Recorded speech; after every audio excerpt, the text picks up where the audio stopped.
DC League of Super Pets is a new animated film with voice talents like Dwayne Johnson, Kevin Hart, Kate McKinnon and a lot more, and it's about a bunch of doggies and kitties and gerbils and stuff. There's more to it. It's also about Krypto, the super dog voiced by The Rock, and Superman, who are inseparable best friends sharing the same superpowers and fighting crime side by side in Metropolis. But Krypto must master his own powers for a rescue mission when Superman is kidnapped. Not exactly my most anticipated film of the year by any means, but certainly one of the most surprising. This is actually an extremely funny movie, very clever from start to finish.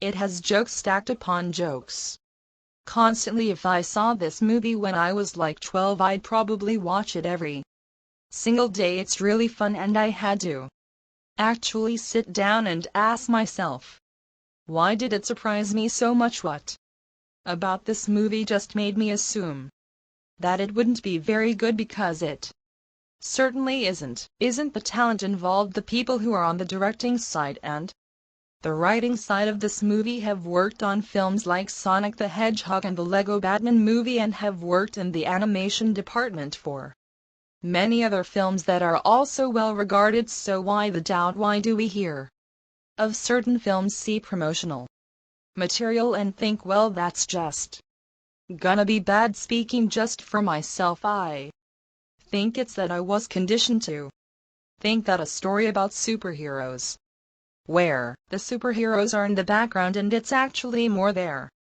pets doing stuff, was just not gonna be as interesting and aimed at children just to make money, and that's just not the case. It is incredibly clear that a lot of attention and care went to the screenplay for this. It's really good. The screenplay for DC League of Super Pets is very well written. It's actually rather compelling from a character perspective. You have these animals that are in a shelter, and before they ever get superpowers, you're sort of invested in the fact that each one of them are just trying to find a home, but they have very different things about themselves that don't exactly make them the most popular pet to adopt. So the film pulls on your heartstrings a little bit, but it also has a way of making you care about all these characters way before they ever do any super stuff. And similar to the Lego Batman movie, this film has a really keen sense of humor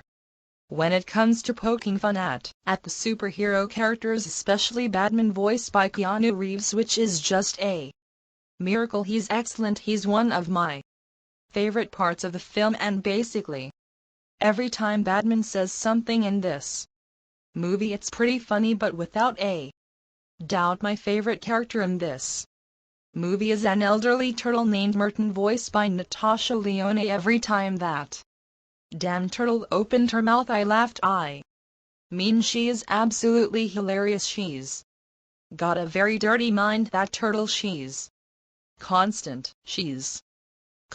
trying to get with things that aren't exactly turtles, but maybe kind of look like turtles, because her eyesight is failing her, and she has a lot of adult jokes. I was actually really surprised by how many adult jokes are in this movie, way more than I've seen in an animated film in a long time. It's not just for kids. They have absolutely put quite a bit of jokes and humor for adults. Like I said, if I was 12 when this movie came out, I would love it, but then as soon as I get a few more years older, I would start to pick up on things, and the movie would have this great way of recalibrating itself. If you saw it for the first time as a kid, it's a very smart way to write a family movie, to write one that can evolve that for kids who see it, they like everything about it, but it stays with them and becomes other things as they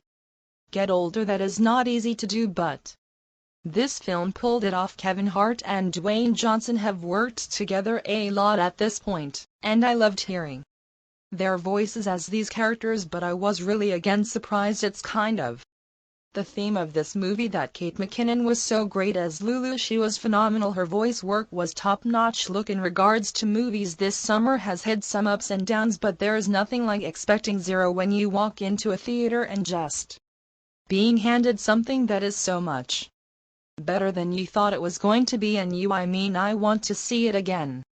I would actually go and see this movie again. Guys, thank you so much as always for watching. Look forward to more videos very soon, and if you like this you can click right here and get stuck.